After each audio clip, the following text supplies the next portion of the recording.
The station smelled like death and rust. Steel cages filled every corner of the sorting facility, and the sound of creatures crying in 1,000 different languages echoed through the metal halls. Commander walked between the rows with a handheld scanner, pricing the merchandise like a butcher looking at meat on a shelf. Ara huddled in the corner of cage 47, trying to make the body small and invisible.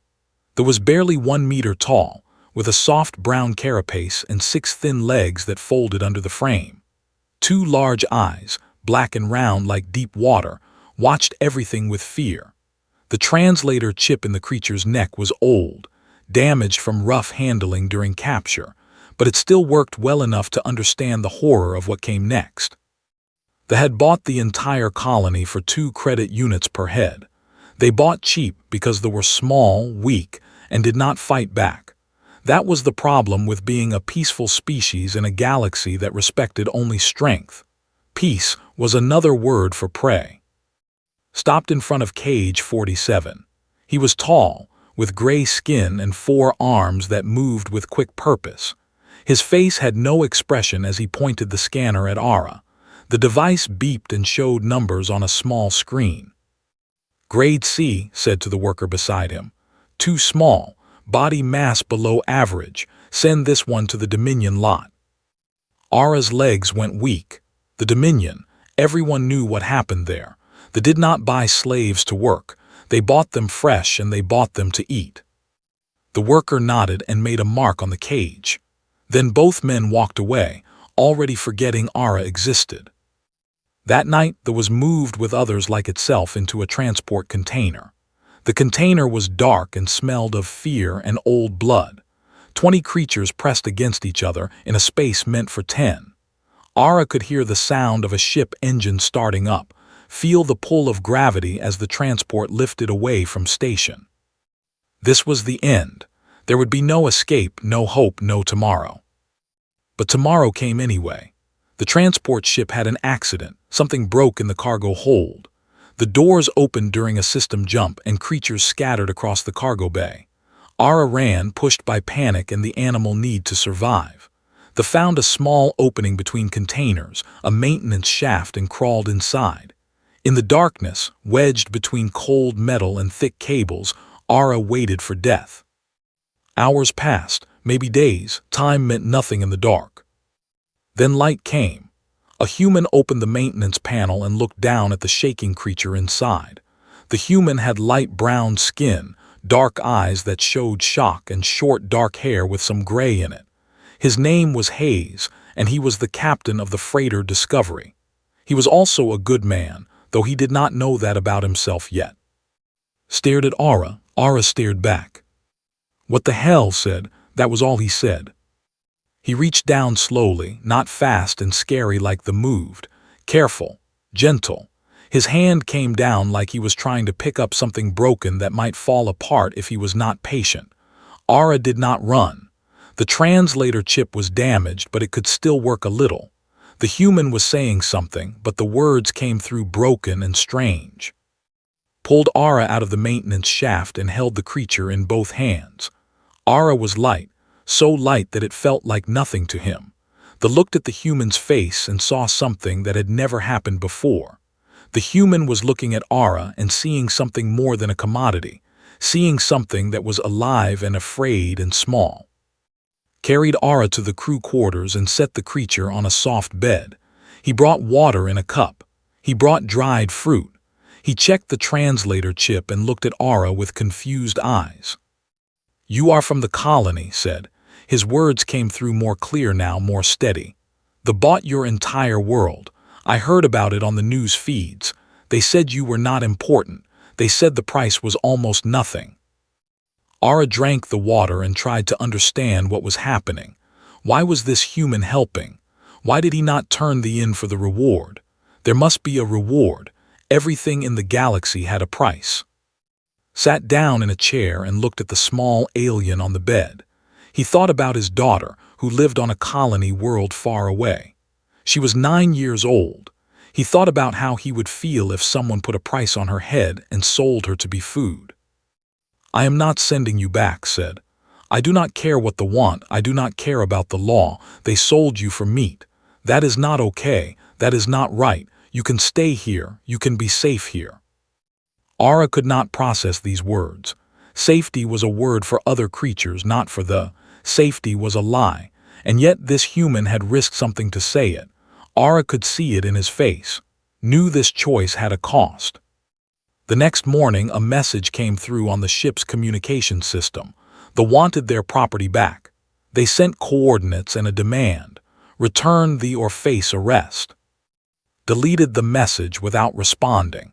He sat at the captain's chair on the bridge and put his hands on the controls. His crew was coming on shift soon. They would need to know what he had done. They would need to know that he had made them criminals too. But as looked out at the stars through the window, he felt something move in his chest. Not fear, not doubt, something older, something that was human and stubborn and refused to look away from what was wrong. He set a new course toward the neutral zone, into the empty spaces between law and order. And behind him, in the crew quarters, a small alien creature from a peaceful world learned that salvation could come from the most unexpected place. Ara pressed its small face against the window of his quarters and watched the stars pass. For the first time in a long time, there was not afraid of what came next. That was something new. That was something like hope. The news traveled fast through the shipping lanes. A human captain had refused to return property. He had stolen a slave and vanished into the neutral zone. The branded Hayes as a criminal and put a bounty on his head. 1 million credits for the captain. Another 500,000 for the alive. Called a crew meeting in the Discovery's common room. Lisa was the first to arrive. She was the ship's engineer, a woman with short red hair and a face marked by years of working in engine rooms. Behind her came Grant, the medical officer, tall and quiet with dark skin and the gentle hands that came from a life spent healing people. There were others too, who managed the cargo hold, who flew the secondary systems. All of them looked at with confusion and growing anger. I made a choice, said. He did not dance around it or try to soften the blow. I picked up a fugitive, the wanted back. They will not stop coming. If you want to leave to transfer to another ship, I will not blame you. Lisa stood up immediately. You know what this means.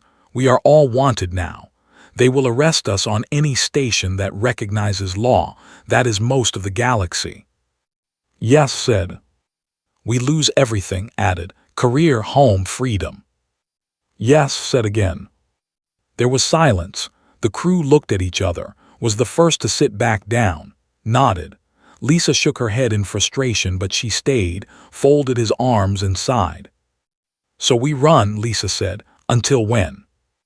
Until we find somewhere safe to hide the creature, or until they catch us. I do not know which one happens first. Ara watched from the observation window of the crew quarters, understanding only pieces of the conversation. The translator chip was still broken, had tried to repair it but could not do much with such limited tools.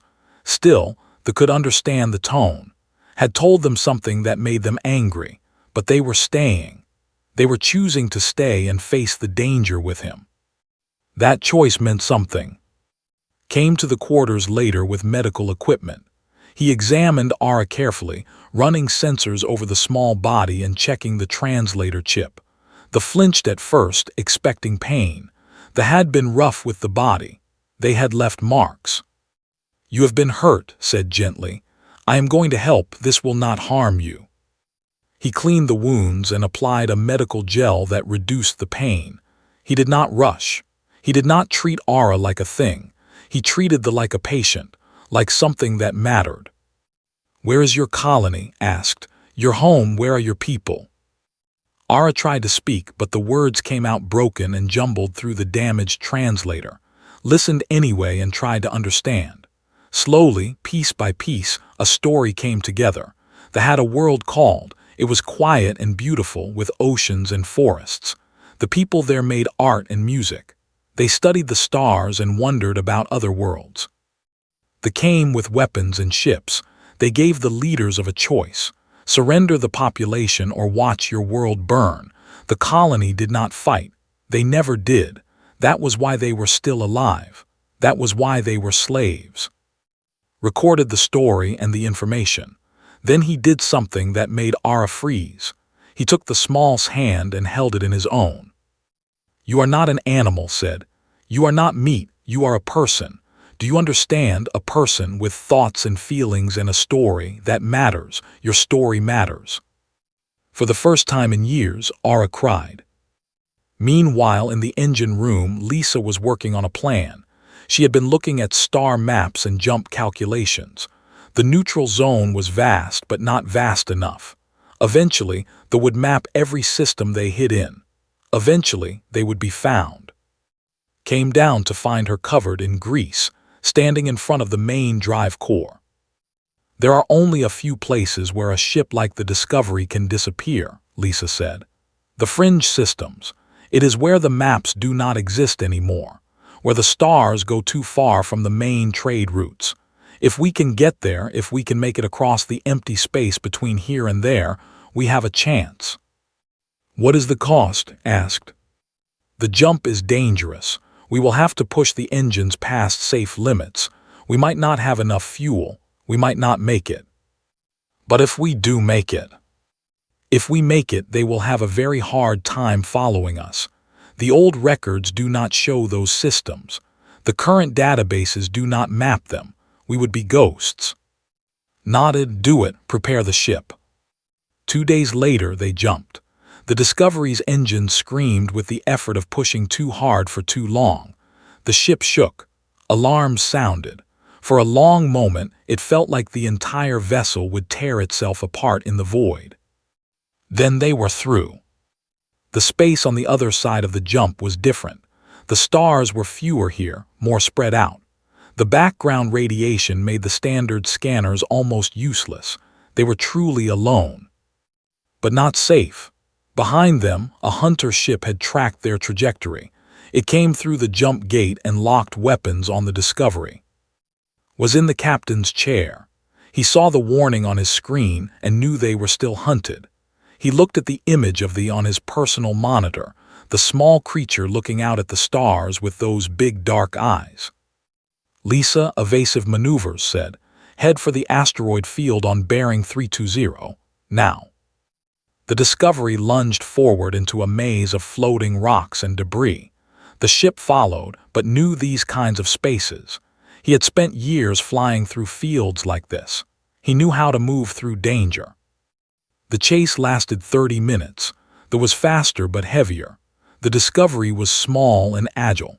In the end, threaded the ship through a gap in the asteroid so tight that the hunter ship could not follow. It had to pull up or be torn apart. As the ship fell away behind them, Ara felt something change in the chest. Fear was still there, but under it was something else. These humans had chosen to risk their own lives for a creature they did not know. That was not something they had ever learned was possible. The galaxy had taught Ara that survival meant being useful. It meant being valuable for what you could produce or what you could sell for. But humans seemed to value something else. They valued the simple fact that another being was alive and suffering and needed help. That was mercy, and mercy, Ara was learning, was the rarest strength in the galaxy. The distress signal came through weak and broken on the emergency band. Was in his quarters when the alarm sounded. He was looking at Ara, watching the eat from a bowl of grain that had prepared. The small creature had learned to trust them a little. The translator chip was working better now, though still damaged. The signal made jump. He pulled up the source coordinates on his personal screen. The signal came from deep in an asteroid cluster hidden from normal scan ranges. It was a ship, a refugee vessel, and it was dying. Stood up and walked to the bridge without saying anything. The crew was already there, looking at the same signal. Lisa pointed to the power readout. "Life support is failing," Lisa said. "They have maybe 6 hours before the air runs out. There are several hundred life forms on board according to the passive scan." "Can we reach them?" asked. "Yes, but it will take us through 3 asteroid fields and 2 radiation zones. And if they are still hunting us, going there will light us up like a beacon." They will know exactly where we are. Did not hesitate, set course, we go now. Was the one who voiced the objection. Captain, we have limited supplies. If we pick up hundreds of refugees, our life support systems will not hold them. We will kill them and us both. If we do nothing, they die for sure, said. If we try, some of them might live. That is all we have, the chance to try. The Discovery changed course and moved toward the dying ship. The journey took 4 hours. When they arrived, saw the refugee vessel hanging in space like a corpse. It was larger than the Discovery, an old colony transport, but most of its systems were dark. No running lights, no signals, just the weak emergency broadcast, the last cry of a dying ship. Sent out a docking signal. No response came back. He suited up and took a small team to the airlock. Went with him. So did Lisa. Stayed on the bridge to manage the ship. The airlock of the refugee ship was manual, operated by hand. It opened with a grinding sound, and the inside was cold. The temperature read near freezing. Air was being cycled out slowly through a dozen microleaks in the hull. What they found inside was horror. The ship was packed with hundreds of them. They filled every corridor, every cargo bay, every space that had air to breathe. Many were already dead. The rest were barely alive, huddled together for warmth. Children were among them, old ones, the young.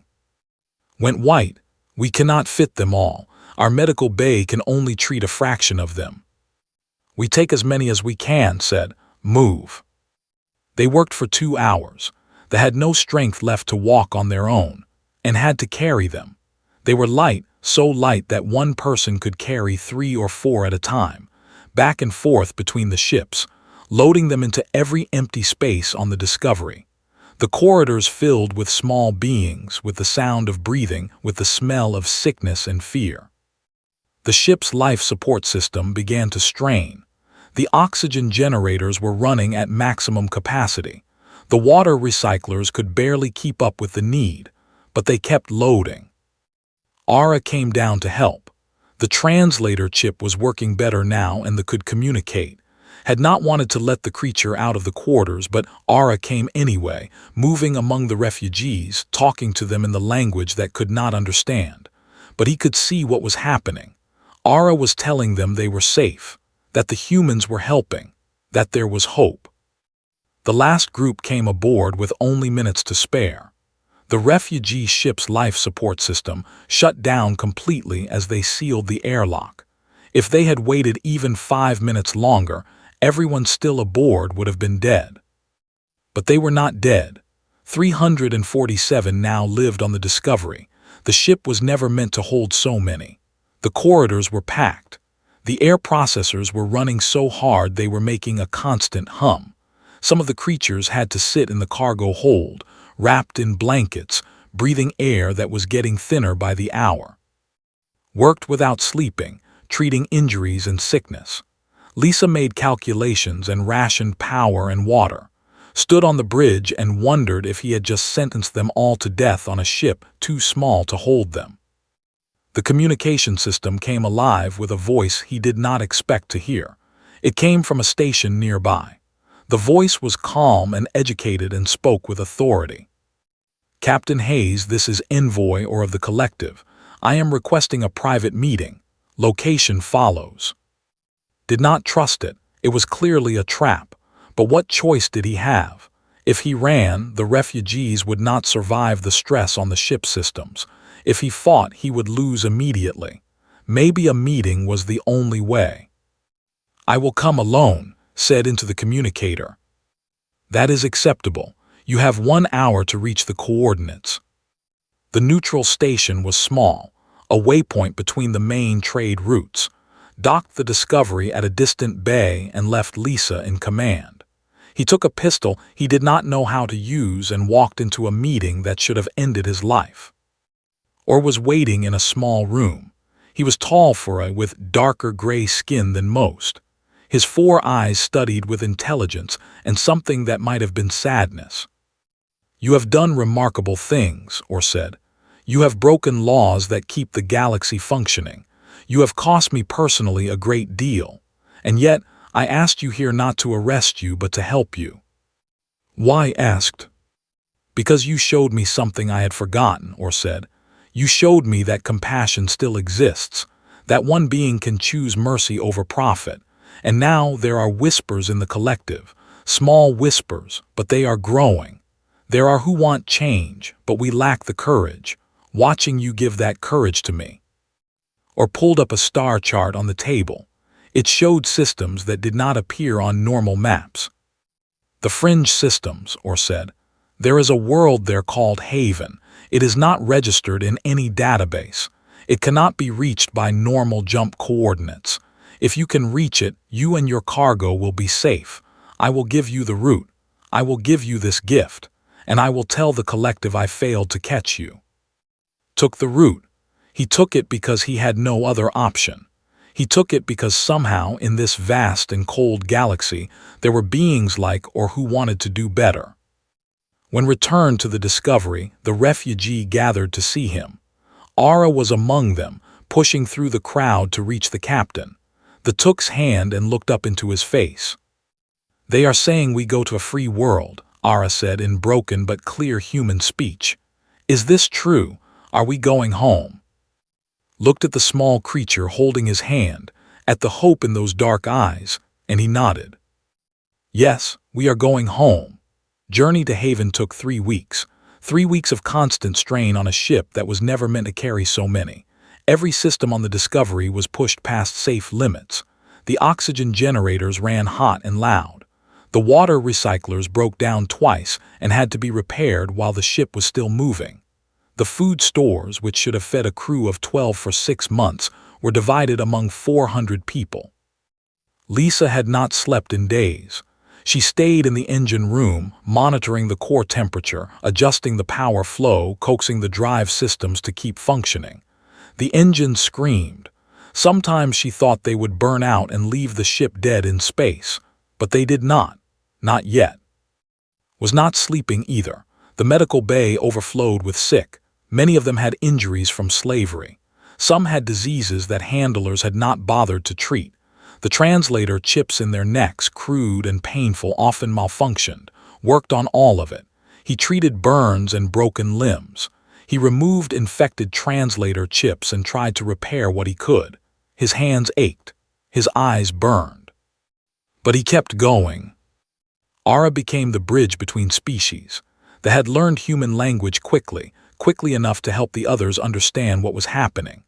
Ara moved through the corridors, translating and comforting, holding the hands of the frightened. There were young ones among the refugees, creatures not even a season old. They cried from hunger and cold.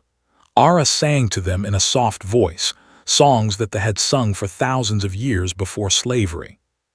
Made the decision that would change everything. He called Lisa and into his quarters. He showed them the ship's navigation system, the beacon, the logs, the communications array. "When we reach Haven," said, "we cannot leave any trace. No beacon, no navigation records, no way for them to follow us back." Understood immediately. "If we do that, we can never go home. Our families will think we are dead." "Yes," said. "Our careers are gone. Our identities are gone," Lisa added. "Yes," said. "We are choosing exile," said quietly. "Yes, but the refugees live. Haven becomes a true sanctuary. They cannot find it because we did not record the route. Only or knows how to get there, and he has no reason to betray us." There was silence. Each of them was thinking about what they were giving up. Lisa thought of her sister on the core worlds, thought of his daughter and the promise he had made to come home for her 10th birthday, thought of his husband waiting for news that would never come. "Do it," Lisa said first. She was crying, but her voice was steady. "We came this far, we do not stop now." The other 3 days were the hardest. The refugees began to understand what was happening. Ara told them, "You cannot go back. These humans are giving up their homes. These humans are choosing to be lost with you." One of the older, a female named with gray in her carapace, asked to see, brought her to the captain's quarters. She was thin and weak from sickness and long captivity.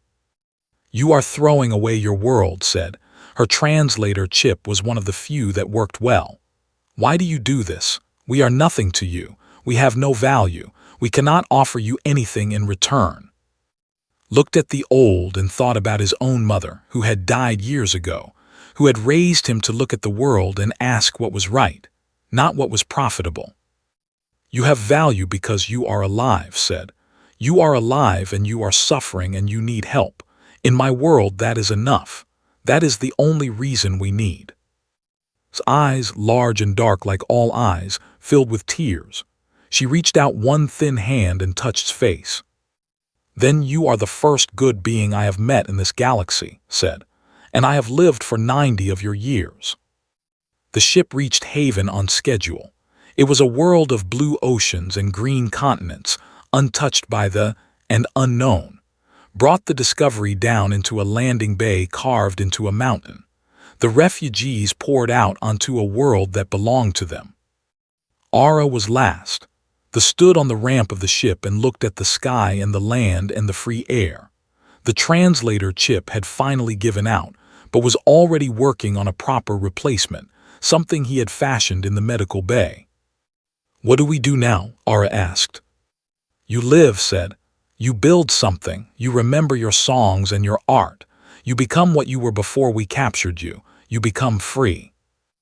Walked down into haven with Ara and 300 other, and Lisa and followed. They had tools and supplies from the Discovery. They had knowledge and strength and hands that could build. That night sat alone in the ruins of an old settlement. This was where the first colony on Haven had been, ages ago. It had been abandoned. Now it would be a home again. Lisa came and sat beside him. "What happens to us?" she asked. "We stay," said. "We help them build, we make sure they survive, and we learn to live in exile. My sister does not know I am alive. She will mourn me." "Yes, I am sorry." "I am sorry too," Lisa said, "but I am not sorry we came." Over the next days and weeks they began to rebuild. They used materials from the abandoned colony. They began to grow food in the soil. They sang their songs under the alien sky and slowly found peace. Stayed to teach the basic medical knowledge. Lisa stayed to help them understand the old machines left behind. Stayed because he was their captain, and a captain does not abandon the ship or the cargo or the creatures he has sworn to protect. And in the night sky above Haven, far above, in the space between stars, news of what they had done was spreading. A human captain had given up everything for worthless creatures. He had cost himself and his crew everything. But he had done it because it was right. In the darkness of space, in the hidden places and the forgotten stations, beings of 100 different species were asking the same question that had asked. Why would a human do this? Why would anyone do this? And slowly, very slowly, they began to understand the answer. Mercy existed, it was real, and it was stronger than the galaxy had ever believed. 1 year after the landing on Haven, the settlement had grown. The old colonial structures had been repaired. New buildings had been built from wood and stone. Gardens grew food. Water systems brought clean drinking water from the mountains. And everywhere, they moved in patterns that showed purpose and hope. Ara had changed in that year. The small had grown stronger and taller, though still small compared to humans. The translator chip had been replaced with a proper one, and now the creature could speak in clear human speech. Ara had taken on a role in the community, translating between the human newcomers and the who were rebuilding their civilization. The memories were still hard. Some woke in the night screaming from the dreams of cages and chains.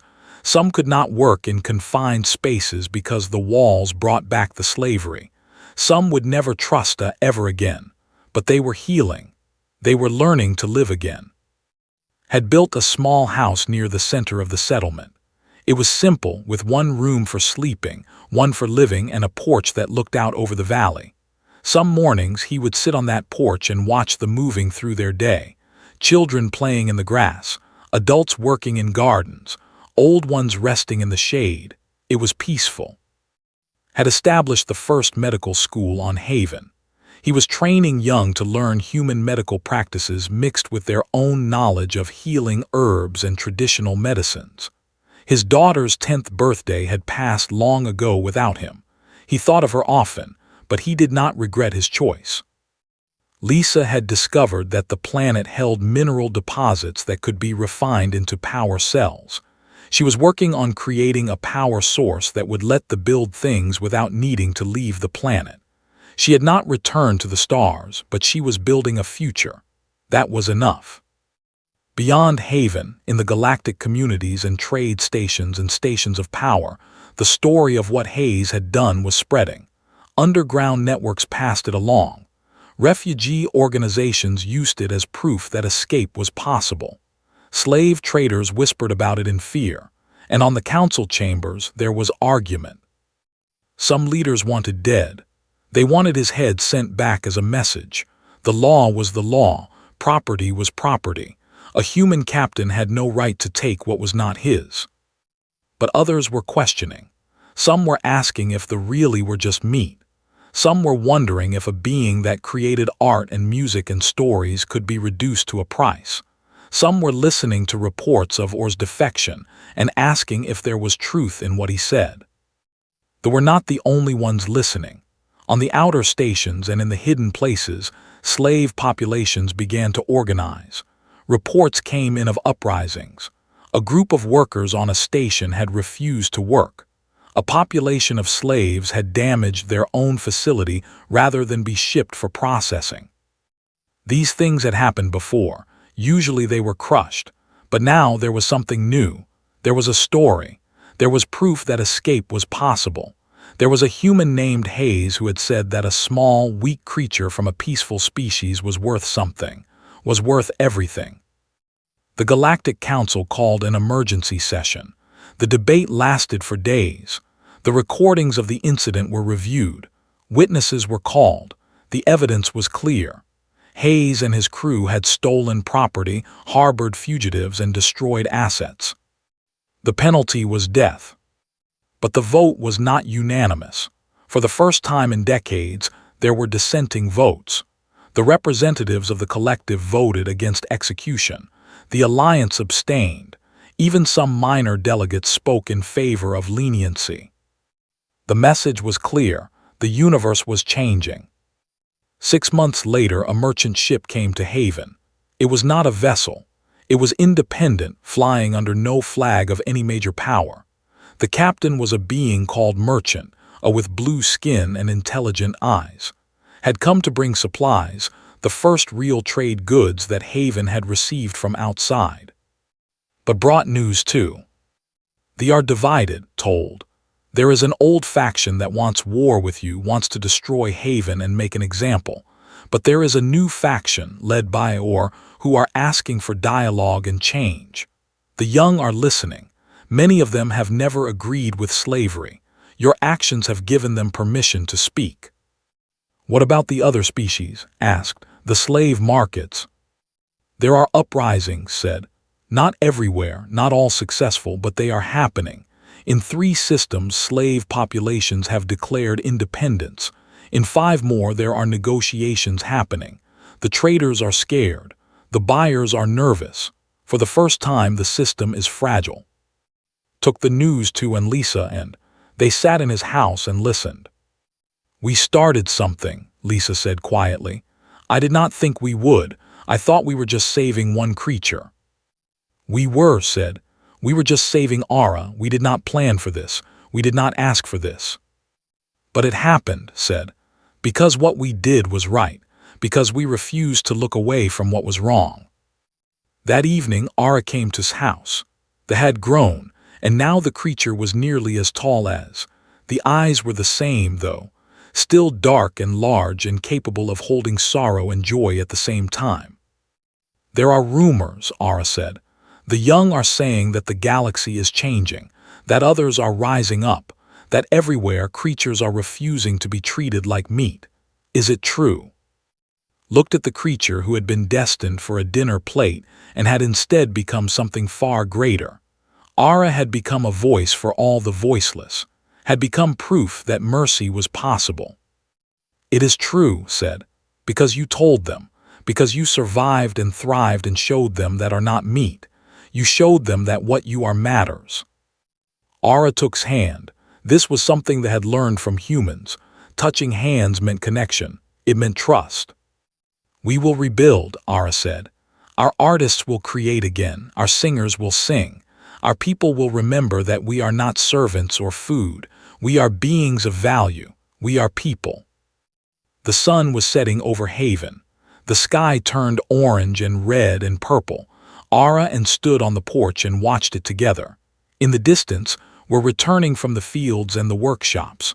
Fires were being lit for the evening. The smell of cooking food drifted up from the settlement. "Do you regret it?" Ara asked. "Giving up your life, your family, your world?" Thought about his daughter, now growing up without a father. He thought about his sister, who had mourned him. He thought about the career he had thrown away and the home he could never return to. "No," he said, "I do not regret it, because I learned something that the galaxy had forgotten. I learned that mercy is real, that compassion is strength, that one being caring about another being, truly caring, can change everything." He looked down at Ara. "I gave up a life so that you could have one, so that thousands of could have lives, so that somewhere in the galaxy other beings could look at slavery and say no. I would make the same choice again." The sun disappeared below the horizon. The stars came out, countless and bright. Somewhere among those stars, in the dark and the distance, other beings were looking up and seeing the same light. And somewhere among those beings, someone was asking the question that would change everything. What if we stopped accepting cruelty as the way of the universe? What if we chose mercy instead? What if one human captain had shown us a better way? On Haven, in the settlement he had built, Hayes walked back inside his house with her at his side. Outside, the galaxy learned what mercy meant, and in learning it, the galaxy began to change. The story of a human captain and a creature worth nothing had become the story of how everything changed, how compassion defeated law, how mercy defeated empire, how the smallest act of kindness became the seed of revolution. In a universe built on strength and profit and power, one human had said that some things were worth more than anything else. Some things were worth giving up everything for. That belief spread across the stars like wildfire, and it would never stop spreading, because now the galaxy knew mercy was possible, mercy was real, and mercy was stronger than all the chains in the universe.